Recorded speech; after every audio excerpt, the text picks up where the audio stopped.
It's me. The literature and Yes. sige. In literature, that was a very nice experience. Pero nag-deal tayo sa sad because everything all my literary works was text from mga niya. Ang narisip ako, nagdala sa ako dito niya. Ang poem na ko, wala na ko niya ni. I was born here in Cebu, pero tinimig ko yung ano sa Spate.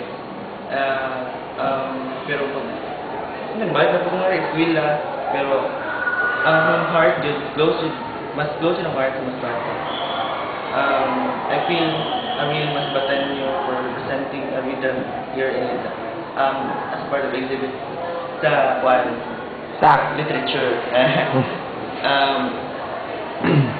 Also, para sa mga umaabot nga ka ng motif of literature, we must start writing poems, tingin mga riddles, not only for para lang sa exhibit gani, just to improve your literary skills, writing skills.